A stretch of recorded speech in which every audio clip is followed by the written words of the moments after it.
Necrophobia by Pax Arsenal. I never believed in the dead. Despite how intrigued I was with the genres such as horror and thrillers, there was little to no interest in the deceased. There was an unamenable disgust towards death, regardless of my love for a rare ounce of psychological arousal. As a young boy, life introduced me to Urbach Wythe, and since then has eroded my ability to fear. In short, I couldn't worry or discern fear even if I desired to. I won't be able to experience something crucial, like feeling warmth for the first time. Still, I engross myself in fear-inducing experiences: cinema, literature, haunted house walkthroughs, or roller coasters. You name it.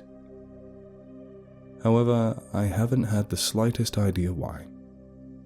Conceivably, the meddling of the undead toyed with my mind. The unintended enjoyment of necromancy felt vulgar. Personal tastes aside, I would say that the dead should stay dead. Funerals were distraught, freak accidents turned cruel, and post-apocalyptic undead remained offensive. The work of disdain concealed itself beneath false satisfaction as I got older and more experienced with society. Nevertheless, I still clung to my favorite genres and found compassion in tales of grotesque fables. Behind the ghouls and cryptids stood genuine happiness in suspense and monstrosities. But that's what I assumed would hold out the longest. At the time, I was old enough to move out of my parents' house with their permission. 18 or so, I had devoted every penny and dime to this moment, and now it's finally happening. Every bit of hope for a new start will transform into a new life ahead of me. When faced with this opportunity, I wasn't scared. My parents, however, considered it too precarious and prayed for my security.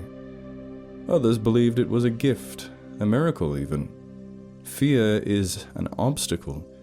It gets in the way of life. Then what's the point of living if you can't experience that vital emotion like that day? I had just moved in. It's a reasonable village townlet down South Hudson in Westchester County, New York, yet it's still lively and flourishing happily. Most of the place stands surrounded by lush trees like a forest, almost too crowded to reach the lake stretched by the Hudson River. As an austere individual, I fancied it here, far away from the city and in Mother Nature's embrace. Who wouldn't in my stead? Before arriving at my place, I toured the perimeter and explored new routes. Driving down an unknown road, I spotted an aging building just about the periphery. This surprised me.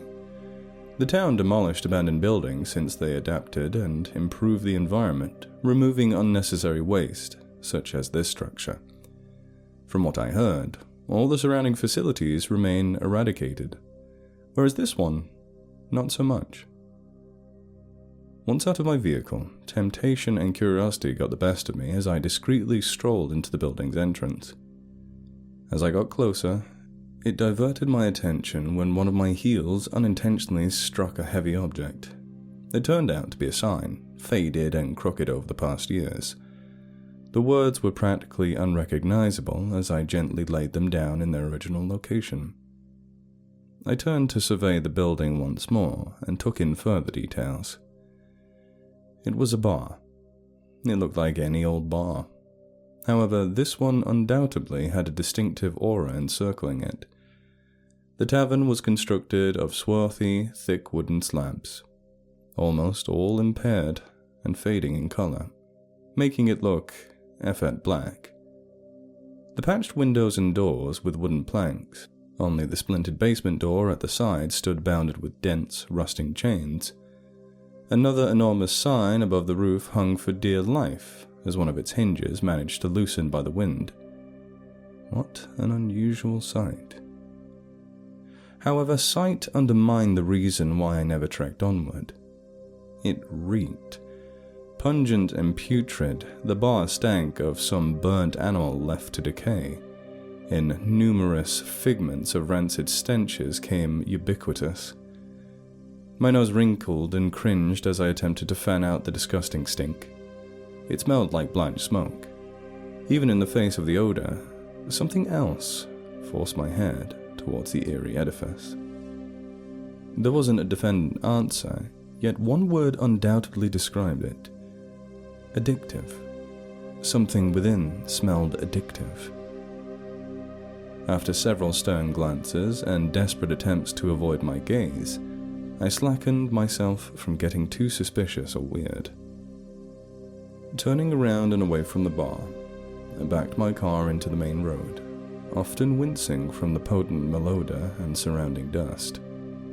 As I drove off, from the corner of my vision behind me, I could have sworn the presence of the sudden dim lights flickering in the tavern. When it comes to autumn, there ought to be autumn rain. It was showering endlessly. Most of the vicinity was either flooded or soaking wet.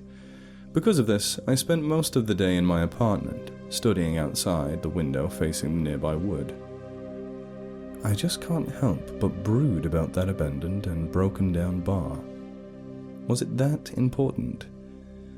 I pushed to focus and returned to study for an exam for the week. With my mind clouded with fixation and boredom, I couldn't help but drift to that lonely place. It was odd, though I never drove deeper in introspection. I was fortunate to have a roommate, but not just any roommate. Niall worked for the town's tourism department. We rarely spoke to each other despite common interference. It's not like we saw ourselves as burdens. We maintained several errands outside our apartment, and the possibility of communicating remained low throughout our work and studies. However, if we did, we would converse about plain day-to-day topics: weather, shopping lists, work, college, saving money for rent, the average stuff. Niall arrived about half an hour late from his regular schedule due to the storm. He was soaking wet, his trench coat hanging onto him like a vast, dripping blanket.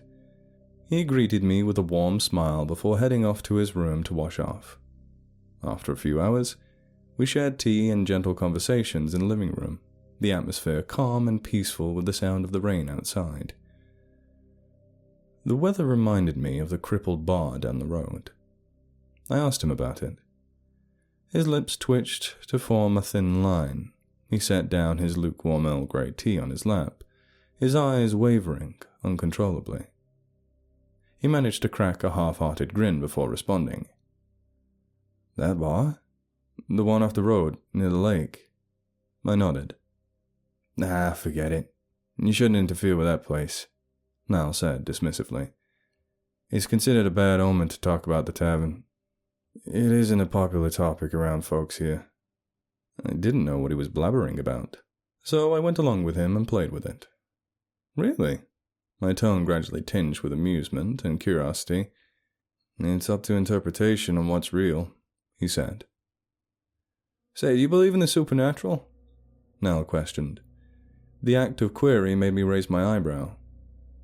"Depends on what you're talking about." "Cryptids? Aliens?" I asked him, never looking up from my cup. "The undead." "Undead? Ghosts and zombies? No, not really," I admitted. "I don't think about ghouls more than I do any supernatural or paranormal." "Why? What of it?" "Well, see," Niall started, placing his hands together and fiddling with them. "The town has an infamous folklore passed down from generation to generation, though it's very recent to date back. It's been a tradition to tell to them kids, so they wouldn't wander off too far into the woods. However, this tale isn't all that fiction, like most portray it. There are different variations of the story. Almost every house has one. Nevertheless, the initial gossip was originally a retelling of a real murder case with several disappearances. And it all ties back to that godforsaken bar." My roommate glanced around before straightening his posture and looking me in the eyes, dead serious. "Do you want to hear the story of the bartender?" Niall whispered slowly. I leaned in, patient and keen to listen, until Niles stood up and waltzed to the hallways. In all honesty, it stunned me. I stared, scrutinizing for an answer. Was this a mere jest? "Maybe tomorrow. Curfew hours," Niles simply stated and yawned, positioning himself against the walls to turn off the lights. "Ah," I merely exclaimed. "All right, get some rest, pal." Pressing my thumb and index finger between the nose bridge, I groaned in sudden exhaustion, descending back into my chair. Grabbing my phone from the foyer table, I caught a glimpse of the time. 11:45. It couldn't have been this late. Observing my disappointment, Niall shrugged. "I could get copies of the case files. The department doesn't do anything but safekeep the documents. I'm sure they won't mind." "Thanks, Niall," I said. He hummed before dragging himself to his bedroom. I stayed a bit, wondering if my interest perked from the obedience to the paranormal. I frowned, bothered and anxious. There's no such thing. Before heading to bed, I remembered something. I'd forgotten to tell him about the bar's grotesque smell. What's so strange and foul about it? How about the lights flickering on? Was that my imagination too? Too tired for anything as I succumbed to hypnos, I thought, perhaps tomorrow. I'll ask him. The following morning, my skin met a frigid wind. The windows were open, letting the breeze blow into the room. The air grew thick with the scent of smoke. I grimaced at the familiar smell. Damn, I mouthed. Thinking about the bar influenced my ability to function. Peering out the window with tired eyes, I noticed the rain had finally stopped. I quickly got up and started my morning routine. Niall disappeared just by seeing an empty bed in his room. But the lukewarm, dark coffee on the table confirmed he had left the apartment recently. He was probably doing his morning errands like usual. If anything, I should be the one preparing to go out.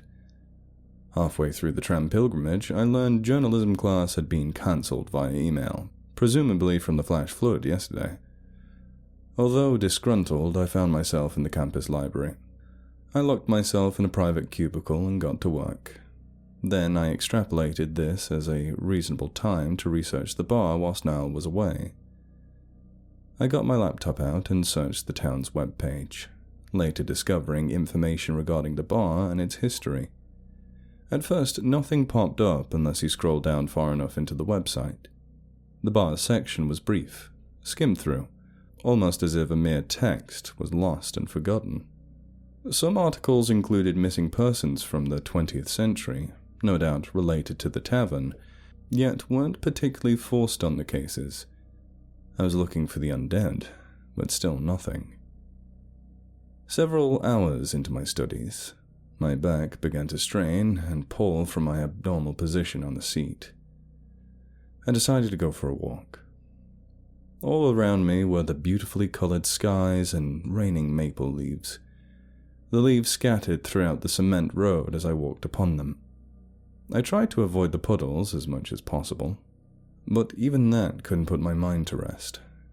By the end of that afternoon, my energy drained as my shoulders scrunched in fatigue. At the local park, I sat on a bench, watching the kids play freebie whilst the adults chatted about the incoming holidays.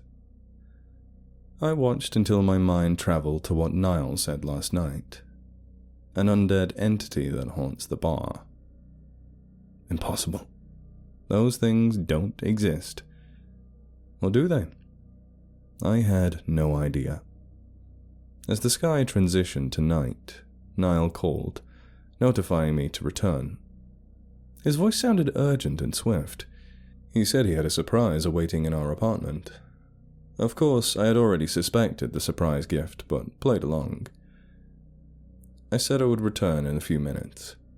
Immediately, Niall's premature chuckle found its way to my ears before hanging up. I knew this would be a gift to be shared, a gift to be recognized. Niall dragged me inside and harshly locked the door behind us, which was unusual behavior. Inside the living room, the center coffee table had been replaced with a large box with tape sealing every crack visible. I turned to him, curious, before going back to the package. Must be the surprise he prepared for me, I thought silently. Niall stood behind me and nodded, granting me permission to open it.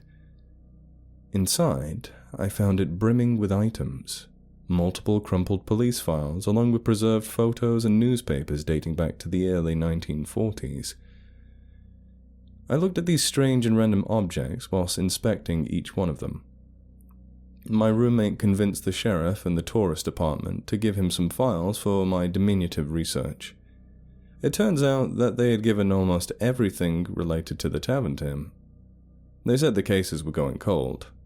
Not enough evidence, and most of the things said and done were probably mere coincidences. Just too good to be real mishaps of the past. When he finished, he told me about the old folklore that haunted the town, or perhaps the bar when it died. The fable began during the late 1900s. Though most details had insulated from the original as the village grew older and more people moved in, it's now a town story to prevent young children from wandering too far into the woods, or a demon will find them and devour their souls. Contrary to most of their beliefs, these stories were all too real. As for the entity, many didn't believe in the paranormal or just this one. In the 20th century, the bartender from the Havens Bar got shot decapitated. Their upper skull had been blown off their jaw and scattered throughout the bar. Witnesses stated the murder was a result of an unspecified brawl. The suspects? Unknown or undisclosed. Rumors have it that the police hid evidence due to bribes, the work of the mafia, but no one knows for sure.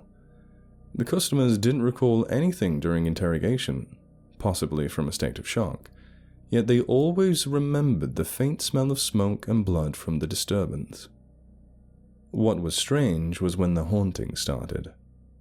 Things disappeared and reappeared in places unimaginable. Wine bottles and glasses will spill and crash unsuspectingly, and random collisions in one room but never the next. It took a turn when a man said to have seen a knife fly past his head in the public restroom. The police investigated the area to find no clear entrances where the knife had entered, but the only proof was the switchblade that was stabbed into the wall left from the incident. It wasn't only things going missing for a certain amount of time. Individuals started going missing and were never found, even to this day. Although the missing persons didn't deliberately connect to the bar, people talked. What's stranger was when the bar's manager disappeared after the closing night. The disappearance only added to the mystery that shrouded the story in town. Many suspected it to be the spirit of the malicious late bartender, or a possible demon by its actions. Some even said it was the devil itself. Whatever it was, it remained a debate until the bar officially shut down in 1945, before the owner vanished, possibly from the horror and lack of customers.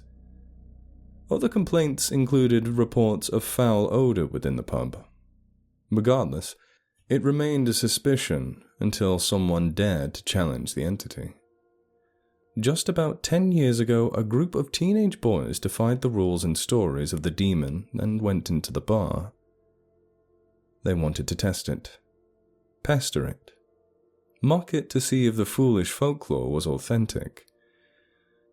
From the written police record, the leader, a 15-year-old, threw a rock at one of its windows and cracked it.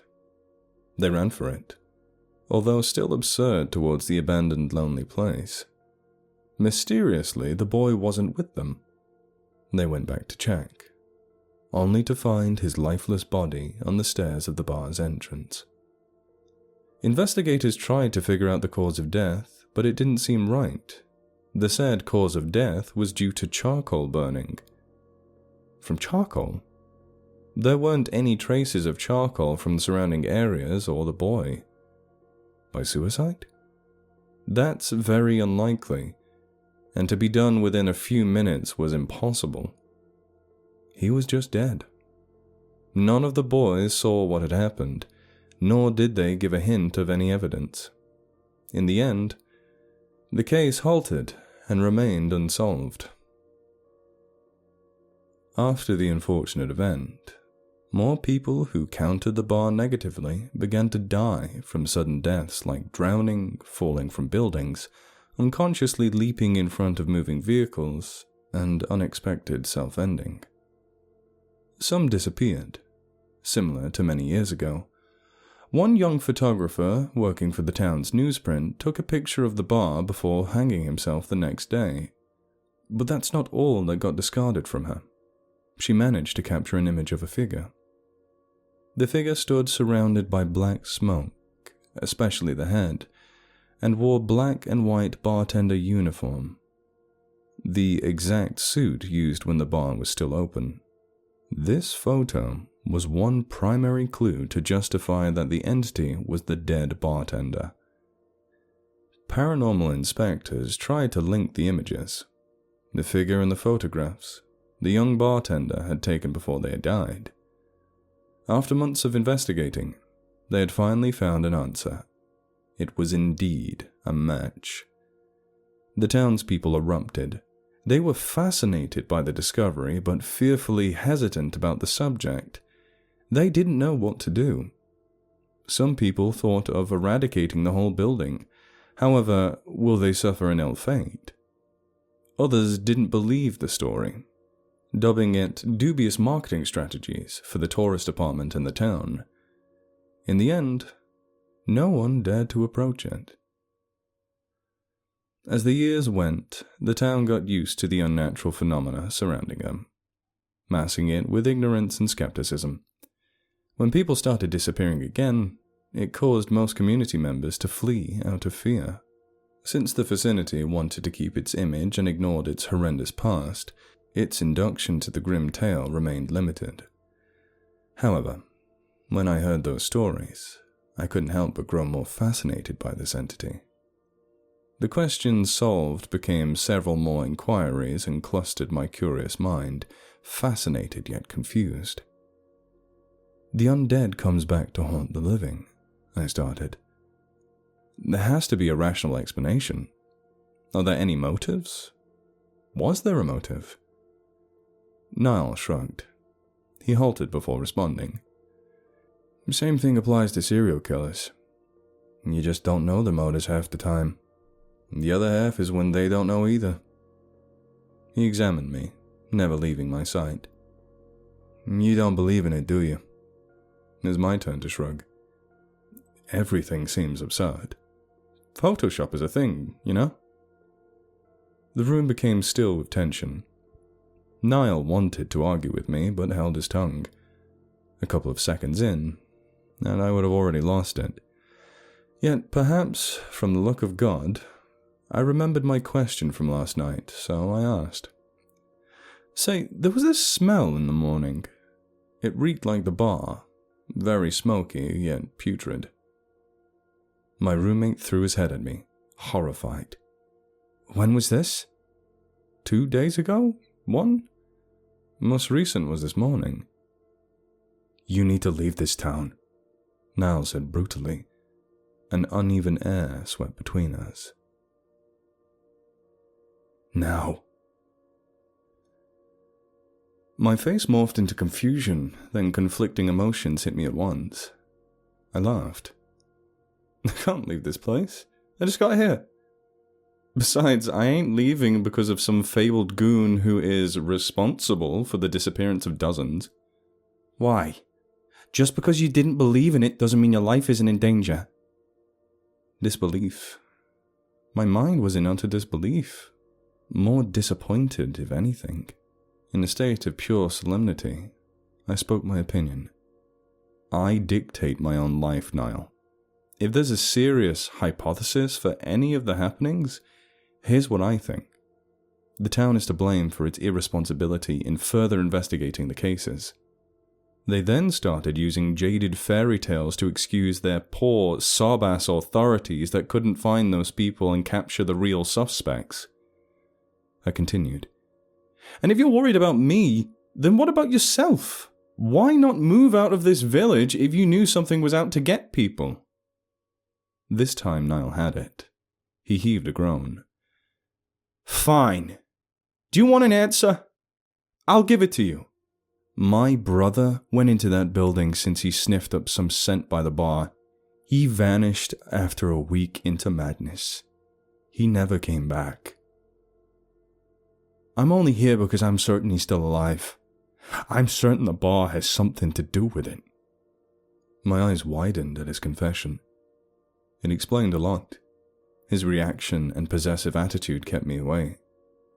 Yet, despite hearing his side of the story, I recovered from my sympathy and stated my thoughts.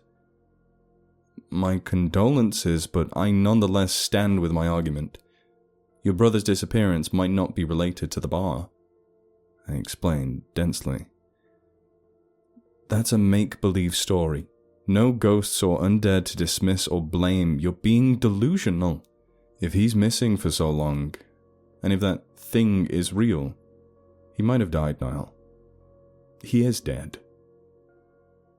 My words that night were something I regretted for a long time after that. Niall left the apartment after our argument. He drove off into the woods, and God knows where he was heading. I didn't bother to call. It was best to assume my response gave him a difficult time. I would have liked him to adjust his feelings before returning, so I loitered for the day. 2 days. 3 days. 5. I waited for a week. He never came back. The weight of guilt slowly drove me mad until I filed a missing persons report. However, even that wasn't enough to soothe me. Phone lines weren't reaching him either. As I waited, something in my mind screamed danger, that something wasn't right.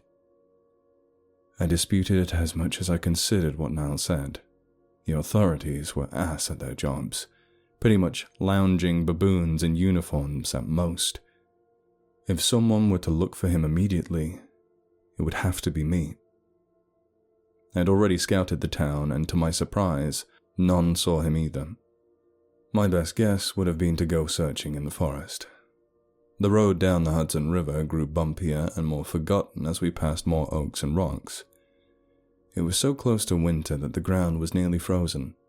The radio jammed some light jazz music, yet my fingers couldn't start drumming the steering wheel out of stress. My gaze hovered towards the trees, hoping to find my friend Niall within them. Still, no sign of him. Soon it was already afternoon, and I couldn't look further. Circling the area, I purposely left the best for last. Niall specifically told me not to go near that place again. However, desperate situations call for desperate measures. I didn't want to lose him. Driving by the tight corner, I caught a glimpse of a silver grey.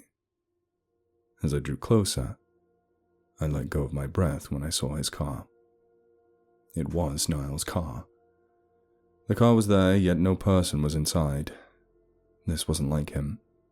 Confusion and concern spiked my mind. I travelled further to look for him. There was no way a person could roam this far by foot if they need to go back to town, unless there was another destination they could have gone to. My breath hitched, stopping in my tracks as I completed my anxiety. The bar was near. After a few minutes, I noticed a glimpse of the bar's roof. Making my way down the path, I finally found the bar's location. I was grateful for once. However, something was wrong. I parked right across the abandoned bar once I arrived. The tavern, nevertheless, remained the same, though wooden slabs patched the entrance. I quickly went up its steps and jiggled the rusting doorknob. Sweat dripped down my head when I heard an unmistakable click. That's when I noticed the rigid planks weren't bounding the frame. They never had, just mere decorations to deceive the naked eye. Once the door opened, I peered inside. Dust caked the walls and all the furniture was still there. The wallpaper curved out of shape, dull and moist. Some of the corners had gotten mold between visible cracks. Furnishings totaled over, some destroyed, and the stench grew more potent. Yet I didn't care. I was looking for something or someone. There, I saw him. Niall. A wave of relief came crashing as I came kneeling towards him. Seemingly hiding under the bar counter, Niall sat idly on the floor. His legs didn't seem to work. One of his ankles had a painful purple-green bruise, bulging in size. Sprained, I thought. I wondered how Niall managed to move around. His caving body wasn't any better. The guy had been shaking since I saw him. "What the hell happened? Why are you here? Why is your leg like that?" I don't know. The bar, it spoke to me. The door wouldn't open," Niall frantically exclaimed. "I was driving around when I stopped at the curve to calm myself, and I smelled it. I couldn't move. My head started spinning, and the next thing I knew, I showed up to this damn building. It wanted to toy with me. Everything seemed so out of place. Things were moving, the bar was moving. I'm so sorry. Please get me out of here," he said, sobbing as I tried to calm him down. Hey, it's okay. We just need to get you out," I reassured my friend. Grabbing onto his arms, I pulled him and slowly made my way to the exit. Until I saw it. Like the photos, everything remained accurate. The dark pigmented skin, the bloody, outdated bartender uniform, and most of all, its decapitated head. Their tongue wiggled freely as if they had a life of their own. Blood from their wounds continuously spilled into their uniform and floor as smoke piled up to the ceiling. The teeth were still intact as the gross flesh sat on its head. Despite wearing old-fashioned cloth, the style showed prestige. However, blood and gore covered its body as if a child had splattered paint against it. The thing was rotting from the inside out.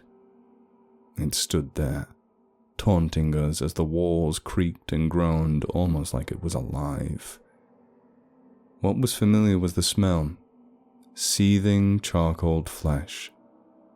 The source of the odor had been this the whole time. I could have laughed, but I didn't.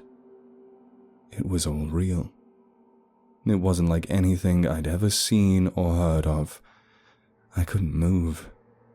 No matter how hard Niall or my mind screamed to move, my body wouldn't budge. I couldn't help but get drained and observe the situation. I felt as if my feet stood physically glued to the ground. I stood there, staring at it with exhaustive stares and a dry throat. The thing tilted its lack of head, and from this reaction, from the jaw poured blood. The dead stalked towards us. Some of its blood spilled onto my hands and face, foul and disgusting as it burned my hands with a toxin and scum.